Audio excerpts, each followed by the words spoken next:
أعوذ بالله من الشيطان الرجيم. بسم الله الرحمن الرحيم. لا تنالوا البر حتى تنفقوا مما تحبون وما تنفقوا من شيء فإن الله به عليم. كل الطعام كان حلا لبني إسرائيل إلا ما حرم إسرائيل على نفسه من قبل أن تنزل التوراة. قل فأتوا بالتوراة فاتلوها إن كنتم صادقين. فمن افترى على الله الكذب من بعد ذلك فأولئك هم الظالمون. قل صدق الله فاتبعوا ملة إبراهيم حنيفا وما كان من المشركين. إن أول بيت وضع للناس الذي بمكة مباركا وهدى للعالمين.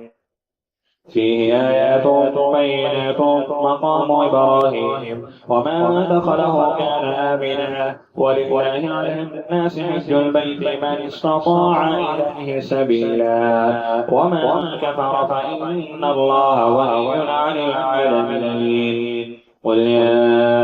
أهل الكتاب لم تكفرون بآيات الله والله شهيد على ما تعملون.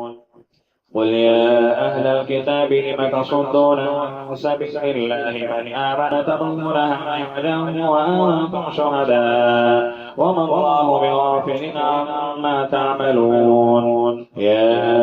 أيها الذين آمنوا إن تطيعوا فريقا من الذين أوتوا الكتاب يردوكم بعد إيمانكم كافرين. وكيف تكفرون وأنتم تتلى عليكم آيات الله وفيكم رسوله ومن يعتصم بالله فقد هدي إلى صراط مستقيم. يا أيها الذين آمنوا اتقوا الله حق تقاته ولا تموتن إلا وأنتم مسلمون واعتصموا بحبل الله جميعا ولا تفرقوا واذكروا نعمة الله عليكم إذ كنتم أعداء فألف بين قلوبكم فأصبحتم بنعمته إخوانا وكنتم على شفا حفرة من النار فانقذكم منها كذلك يبين الله لكم آياته لعلكم تهتدون. ولتكن منكم أمة يدعون إلى الخير ويأمرون بالمعروف وينهون عن المنكر وأولئك هم المفلحون. ولا تكونوا كالذين تفرقوا واختلفوا من بعد ما جاءهم البينات وأولئك لهم عذاب عظيم. يوم تبيض وجوه وتسود وجوه فأما الذين اسودت وجوههم أكفرتم بعد إيمانكم فذوقوا العذاب بما كنتم تكفرون. وأما الذين ابيضت وجوههم ففي رحمة الله هم فيها خالدون. تلك آيات الله نتلوها عليك بالحق وما الله يريد ظلما للعالمين. ولله ما في السماوات وما في الأرض وإلى الله ترجع الأمور. كنتم خير أمة أخرجت للناس تأمرون بالمعروف وتنهون عن المنكر وتؤمنون بالله ولو آمن أهل الكتاب لكان خيرا لهم المؤمنون وأكثرهم الفاسقون. لن يضركم إلا أذى وإن يقاتلوكم يولوكم الأدبار ثم لا ينصرون. ضربت عليهم الذلة أينما ثقفوا إلا بحبل من الله وحبل من الناس وباءوا بغضب من الله وضربت عليهم المسكنة ذلك بأنهم كانوا يكفرون بآيات الله ويقتلون الأنبياء بغير حق ذلك بما عصوا وكانوا يعتدون. ليسوا سواء الكتاب أمة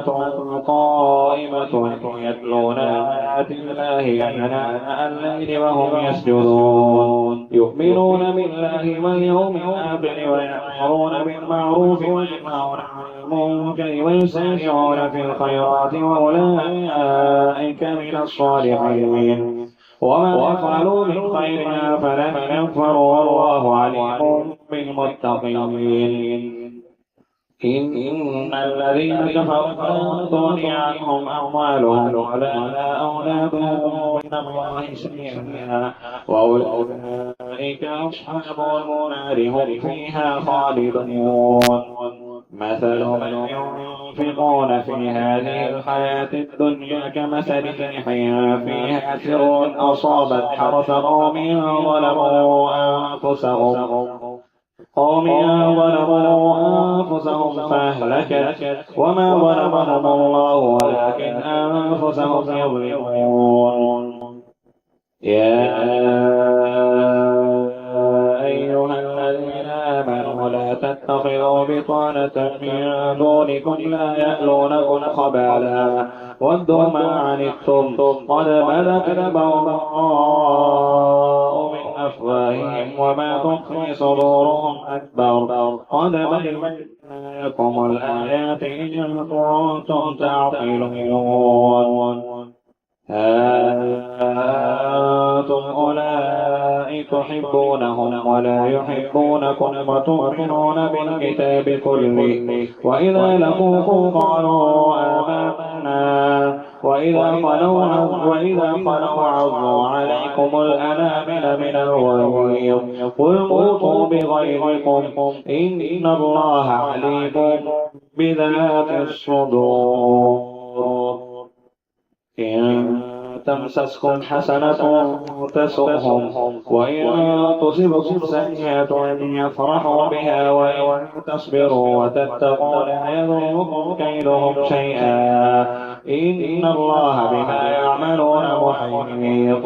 وإذ غدوت من أهلك تبوئ المؤمنين مقاعد للقتال والله سميع عليم إذ هم طائفتان منكم أن تفشلا والله وليهما وعلى الله فليتوكل المؤمنون ولقد أنصركم الله ببدر وأنتم أذلة فاتقوا الله لعلكم تشكرون إذ تقولوا للمؤمنين ألن يكفيكم أن يمدكم ربكم ب3,000 من الملائكة منزلين بلى إن تصبروا وتتقوا ويأتوكم من فورهم هذا يمددكم ربكم ب5,000 من الملائكة مسومين وما جعله الله إلا بشرى لكم ولتطمئن قلوبكم به وما النصر إلا من عند الله العزيز الحكيم ليقطع طرفا من الذين كفروا أو يكبتهم فينقلبوا خائبين ليس لك من الأمر شيء أو يتوب عليهم أو يعذبهم فإنهم ظالمون ولله ما في السماوات وما في الأرض يغفر لمن يشاء ويعذب من يشاء والله غفور رحيم أعوذ بالله من الشيطان الرجيم بسم الله الرحمن الرحيم يا أيها الذين آمنوا لا تأكلوا الربا أضعافا مضاعفة واتقوا الله لعلكم تفلحون واتقوا النار التي أعدت للكافرين وأطيعوا الله والرسول لعلكم ترحمون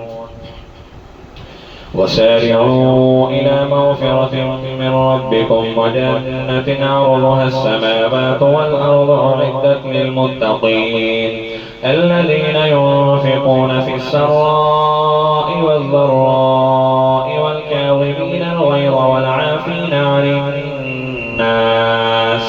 والله يحب المحسنين والذين إذا فعلوا فاحشة أو ظلموا أنفسهم ذكروا الله فاستغفروا لذنوبهم ومن يغفر الذنوب إلا الله ولم يصروا على ما فعلوا وهم يعلمون أولئك جزاؤهم مغفرة من ربهم وجنات تجري من تحتها الأنهار خالدين فيها ونعم أجر العاملون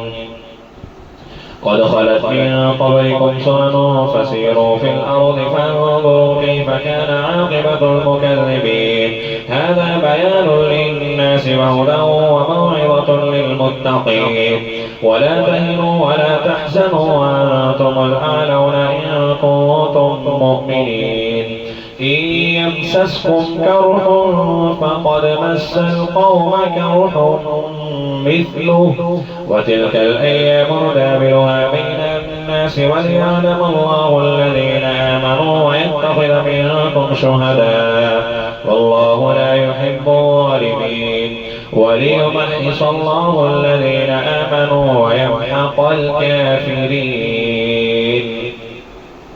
أم حسبتم أن تدخلوا الجنة ولما يعلم الله الذين جاهدوا منكم ويعلم الصابرين ولقد كنتم تمنون الموت من قبل أن تلقوه فقد رأيتموه وأنتم تنظرون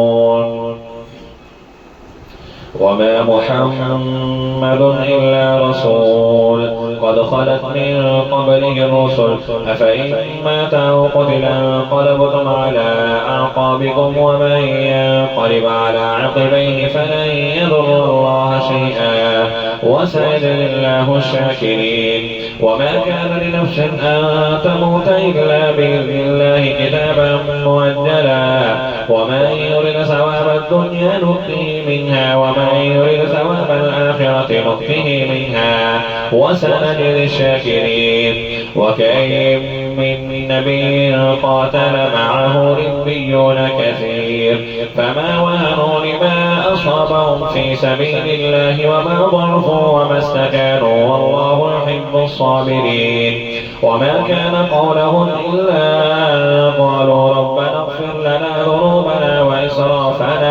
وإسرافنا في أمرنا وثبت أقدامنا وانصرنا على القوم الكافرين فآتاهم الله ثواب الدنيا وحسن ثواب الآخرة والله يحب المحسنين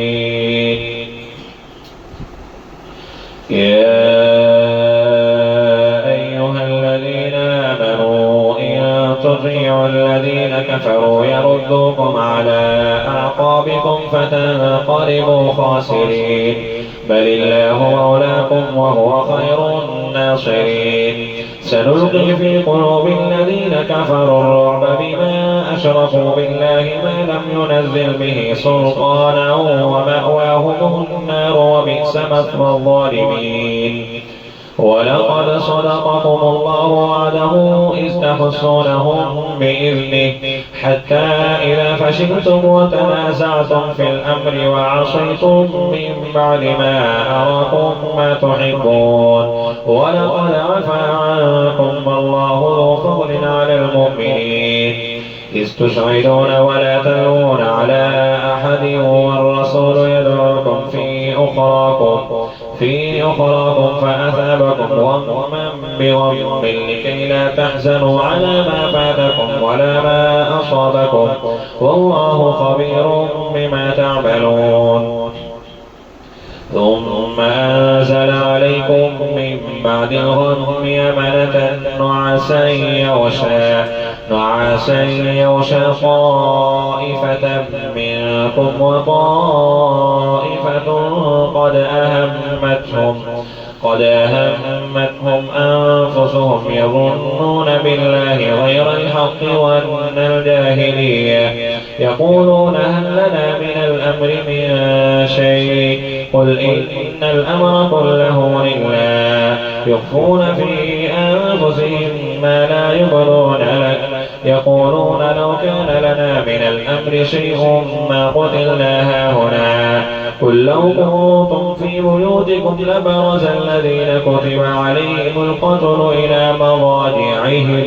وليبتلي الله ما في صدوركم وليمحص ما في قلوبكم والله عليم بذات الصدور إن الذين تولوا منكم يوم التقى الجمعان إنما استذلهم الشيطان ببعض ما كسبوا ولقد عفى الله عنهم إن الله غفور حليم يا أيها الذين آمنوا لا تكونوا كالذين كفروا وقالوا لإخوانهم إذا ضربوا في الأرض أو كانوا غزا لو كانوا عندنا ما ماتوا وما قتلوا ليجعل الله ذلك حسرة في قلوبهم والله يحيي ويميت والله بما تعملون بصير ولئن قتلتم في سبيل الله أو متم لمغفرة من الله ورحمة خير مما يجمعون ولئن متم أو قتلتم لإلى الله تحشرون فبما رحمة من الله لنت لهم ولو كنت فظا غليظ القلب لانفضوا من حولك فاعف عنهم واستغفر لهم وشاورهم في الأمر فإذا عزمت فتوكل على الله إن الله يحب المتوكلين إن ينصركم الله فلا غالب لكم وإن يخذلكم فمن ذا الذي ينصركم من بعده وعلى الله فليتوكل المؤمنون وما كان لنبي أن ومن يول يأتي ما ولى يوم القيامة ثم توفى كل نفس ما كسبت وهم لا يظلمون أفمن اتبع رضوان الله كمن باء بسخط من الله ومأواه جهنم وبئس المصير هم درجات عند الله والله بصير بما يعملون لقد من الله على المؤمنين إذ بعث فيهم رسولا من أنفسهم يتلو عليهم آياته ويزكيهم ويعلمهم الكتاب والحكمة وإن كانوا من قبل لفي ضلال مبين أولما أصابتكم مصيبة قد أصبتم مثليها قلتم أن هذا قل هو من عند أنفسكم إن الله على كل شيء قدير وما أصابكم يوم التقى الجمعان فبإذن الله وليعلم الذين نافقوا وقيل لهم تعالوا قاتلوا في سبيل الله أو ادفعوا قالوا لو نعلم قتالا لاتبعناكم هم للكفر يومئذ أقرب منهم للإيمان يقولون بأفواههم ما ليس في قلوبهم والله أعلم بما يكتمون الذين قالوا لإخوانهم وقعدوا لو أطاعونا ما قتلوا قل فادرءوا عن أنفسكم الموت إن كنتم صادقين ولا تحسبن الذين قتلوا في سبيل الله أمواتا بل أحياء عند ربهم يرزقون فرحين بما آتاهم الله من فضله ويستبشرون بالذين لم يلحقوا بهم من خلفهم ألا خوف عليهم ولا هم يحزنون يستبشرون بنعمة من الله وفضل أعوذ بالله من الشيطان الرجيم بسم الله الرحمن الرحيم الذين استجابوا لله والرسول من بعد ما أصابهم الكرح للذين أحسنوا منهم واتقوا أجر عظيم الذين قال لهم الناس إن الناس قد جمعوا لكم فاخشوهم فزادهم إيمانا وقالوا حسبنا الله ونعم الوكيل فانقلبوا بنعمة من الله وفضل لم يمسسهم سوء واتبعوا رضوان الله والله ذو فضل عظيم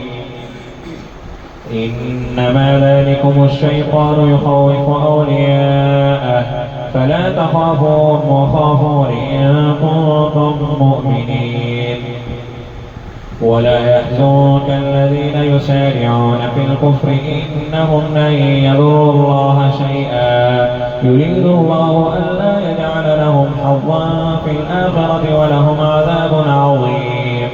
إن الذين اشتروا الكفر بالإيمان لن يضروا الله شيئا ولهم عذاب أليم ولا يحسبن الذين كفروا أنما نملي لهم خير لأنفسهم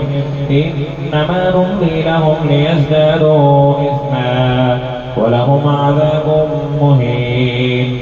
ما كان الله ليذر المؤمنين على ما أنتم عليه حتى يميز الخبيث من الطيب وما كان الله ليطلعكم على الغيب ولكن الله يجتبي من رسله من يشاء فآمنوا بالله ورسله وإن تؤمنوا وتتقوا فلكم أجر عظيم ولا يحسبن الذين يبخلون بما آتاهم الله من فضله هو خيرا لهم بل هو شر لهم سيطوقون ما بخلوا به يوم القيامة ولله ميراث السماوات والأرض والله بما تعملون خبير لقد سمع الله قول الذين قالوا إن الله فقير ونحن أغنياء سنكتب ما قالوا وقتلهم الأنبياء بغير حق ونقول ذوقوا عذاب الحريق ذلك بما قدمت أيديكم وأن الله ليس بظلام للعبيد الذين قالوا إن الله عهد إلينا ألا نؤمن لرسول حتى يأتينا بقربان تأكله النار قل قد جاءكم رسل من قبلي بالبينات وبالذي قلتم فلم قتلتموهم إن كنتم صادقين فإن كذبوك فقد كذب رسل من قبلك جاءوا بالبينات والزبر والكتاب المنير كل نفس ذائقة الموت وإنما توفون أجوركم يوم القيامة فمن زحزح عن النار وأدخل الجنة فقد فاز وما الحياة الدنيا إلا متاع الغرور لتبلغن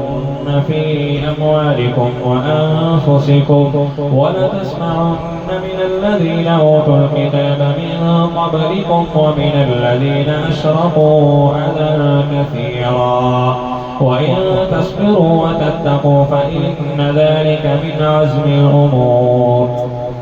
وإذ أخذ الله ميثاق الذين أوتوا الكتاب لتبيننه للناس ولا تكتمونه فنبذوه وراء ظهورهم واشتروا به ثمنا قليلا فبئس بئس ما يشترون لا تحسبن الذين يفرحون بما أتوا ويحبون أن يحمدوا بما لم يفعلوا فلا تحسبنهم بمفازة من العذاب ولهم عذاب أليم ولله ملك السماوات والأرض والله على كل شيء قدير إن في خلق السماوات والأرض واختلاف الليل والنهار لآيات لأولي الألباب الذين يذكرون الله قياما وقعودا وعلى جنوبهم ويتفكرون في خلق السماوات والأرض ربنا ما خلقت هذا باطلا سبحانك فقنا عذاب النار ربنا إنك من تدخل النار فقد أخزيته وما للظالمين من أنصار ربنا إننا سمعنا مناديا ينادي للإيمان أن آمنوا بربكم فآمنا ربنا فاغفر لنا ذنوبنا وكفر عنا سيئاتنا وتوفنا مع الأبرار ربنا وآتنا ما وعدتنا على رسلك ولا تخزنا يوم القيامة إنك لا تخلف الميعاد فاستجاب لهم ربهم أني لا أضيع عمل عامل منكم من ذكر أو أنثى بعضكم من بعض فالذين هاجروا وأخرجوا من ديارهم وأوذوا في سبيلي وقاتلوا لأكفرن عنكم سيئاتكم ولأدخلنكم جنات تجري من تحتها الأنهار خالدين فيها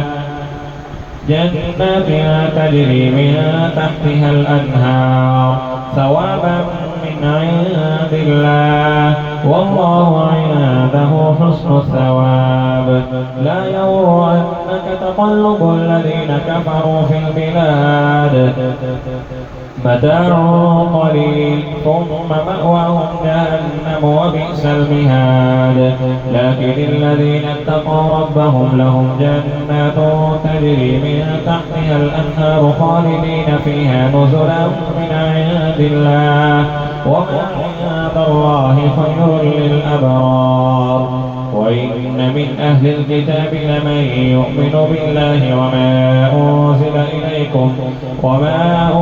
إليكم وما أنزل إليهم خاشعين لله لا يشترون بآيات الله ثمنا قليلا أولئك لهم أجرهم عند ربهم إن الله سريع الحساب يا أيها الذين آمنوا اصبروا وصابروا ورابطوا واتقوا الله لعلكم تفلحون أعوذ بالله من الشيطان الرجيم بسم الله الرحمن الرحيم يا أيها الناس اتقوا ربكم الذي خلقكم من نفس واحدة وخلق منها زوجها وبث منهما رجالا كثيرا ونساء واتقوا الله الذي تساءلون به والأرحام إن الله كان عليكم رقيبا وآتوا اليتامى أموالهم ولا تتبدلوا الخبيث بالطيب ولا تأكلوا أموالهم إلى أموالكم إنه كان حوبا كبيرا وإن خفتم ألا تقسطوا في اليتامى فانكحوا ما طاب لكم من النساء مثنى وثلاث ورباع فإن خفتم ألا تعدلوا فواحدة أو ما ملكت أيمانكم ذلك أدنى ألا تعولوا وآتوا النساء صدقاتهن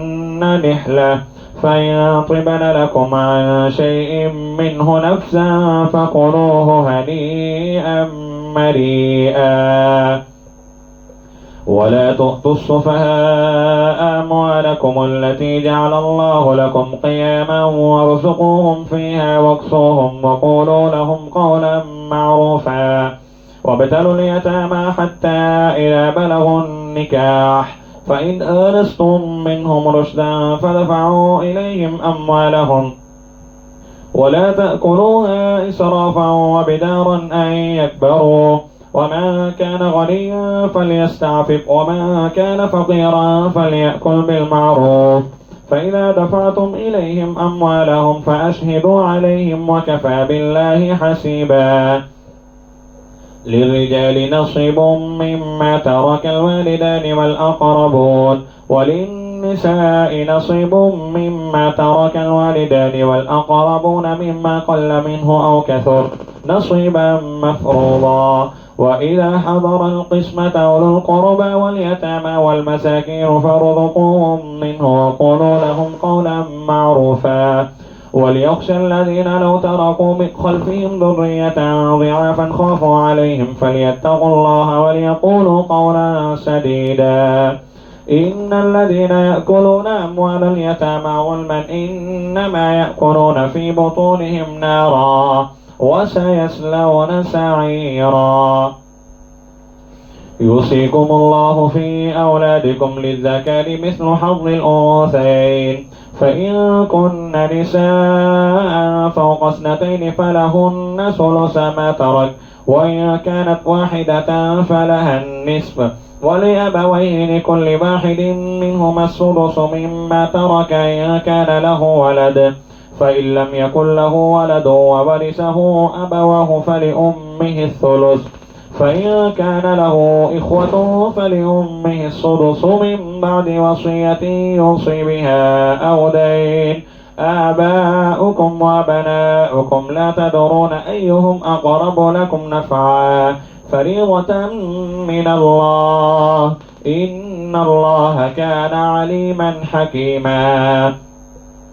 ولكم نصف ما ترك أزواجكم إن لم يكن لهن ولد فإن كان لهن ولد فلكم الربع مما تركن من بعد وصية يوصين بها أو دين ولهن الربع مما تركتم إن لم يكن لكم ولد فإن كان لكم ولد فلهن الثمن مما تركتم من بعد وصية توصون بها أو دين وإن كان رجل يورث كلالة أو امرأة وله أخ أو أخت فلكل واحد منهما السدس فإن كانوا أكثر من ذلك فهم شركاء في الثلث من بعد وصية يوصى بها أو دين غير مضار وصية من الله والله عليم حليم تلك حدود الله ومن يطع الله ورسوله يدخله جنات تجري من تحتها الأنهار خالدين فيها وذلك هو الفوز العظيم ومن يعص الله ورسوله ويتعد حدوده يدخله نارا خالدا فيها وله عذاب مهين واللاتي يأتين الفاحشة من نسائكم فاستشهدوا عليهن أربعة منكم فإن شهدوا فامسكوهن في البيوت حتى يتوفاهن الموت أو يجعل الله لهن سبيلا واللذان يأتيانها منكم فآذوهما فإن تابا وأصلحا فأعرضوا عنهما إن الله كان توابا رحيما إنما التوبة على الله للذين يعملون السوء بجهالة ثم يتوبون من قريب ثم يتوبون من قريب فأولئك يتوب الله عليهم وكان الله عليما حكيما. وليست التوبة للذين يعملون السيئات حتى إذا حضر أحدهم الموت قال إني تبت الآن ولا الذين يموتون وهم كفار أولئك أعتدنا لهم عذابا أليما. يا أيها الذين آمنوا لا يحل لكم أن ترثوا النساء كرها ولا تعزلوهن لتذهبوا ببعض ما آتيتموهن إلا أن يأتين بفاحشة مبينة وعاشروهن بالمعروف فإن كرهتموهن فعسى أن تكرهوا شيئا ويجعل الله فيه خيرا كثيرا. وإن أردتم استبدال زوج مكان زوج وآتيتم إحداهن قنطارا فلا تأخذوا منه شيئا أتأخذونه بهتانا وإثما مبينا. وكيف تأخذونه وقد أفضى بعضكم إلى بعض وأخذن منكم ميثاقا غليظا. ولا تنكحوا ما نكح آباؤكم من النساء إلا ما قد سلف إنه كان فاحشة ومقتا وساء سبيلا. حرمت عليكم أمهاتكم وبناتكم وأخواتكم وعماتكم وخالاتكم وبنات الأخ وبنات الأخت وأمهاتكم اللاتي أرضعنكم وأخواتكم من الرضاعة وأمهات نسائكم وربائبكم اللاتي في حجوركم من نسائكم اللاتي دخلتم بهن فإن لم تكونوا دخلتم بهن فلا جناح عليكم وحلائل أبنائكم الذين من أصلابكم وأن تجمعوا بين الأختين إلا ما قد سلف إن الله كان غفورا رحيما.